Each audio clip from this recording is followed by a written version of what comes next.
এক কৃপণ লোকের ঘরে আসছে মেহমান। লোকটি তার ছেলেকে বলল, বাজারে গিয়ে আধা কেজি গোশত নিয়ে আয় তো।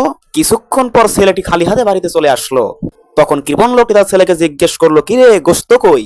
ছেলেটি তখন বলল, গোস্তর দোকানে গিয়ে আমি বললাম আমাকে আধা কেজি গোস্ত দেন। দোকানদার তখন বলল, তোমাকে এমন গোস্ত দিব মনে হয় তুমি মাখন খাইতেছো। আমি চিন্তা করলাম তাহলে গোস্ত কিনে কি করব, মাখন কিনতে যাই। মাখনের দোকানে গিয়ে বললাম, ভাই আমাকে আধা কেজি মাখন দেন তো। এরপরে কি হলো সেটি দেখার আগে যদি আল্লাহকে ভালোবেসে থাকো তাহলে চ্যানেলটি সাবস্ক্রাইব করো এবং একটি লাইক করো। দোকানদার তখন বলল, তোমাকে এমন মাখন দেব মনে হবে তুমি মধু খাইতেছো। চিন্তা করলাম মাখন না কিনে তাহলে মধু কিনতে যাই।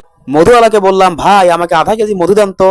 তখন মধুওয়ালা বলল, তোমাকে এমন পরিষ্কার মধু দেবো মনে হবে তুমি কাছের স্বচ্ছ গ্লাসে পানি খাইতেছো। চিন্তা করলাম এমন পানি তো আমাদের বাসায় আছে, তাই কিছু নিয়ে আসি নাই। তখন কৃপণ লোকটি বলতেছে, বাবা একদম কামের কাম করেছো। কৃপণ লোকটি তারপরে বলতেছে, এত সময় তুমি বাজারে ঘোরাঘুরি করেছো, নিশ্চয়ই তোমার জুতার ক্ষয় হয়ে গেছে। তখন ছেলেটি বলতেছে, জুতা তো আমারটা পরি নেই, মেহমানেরটা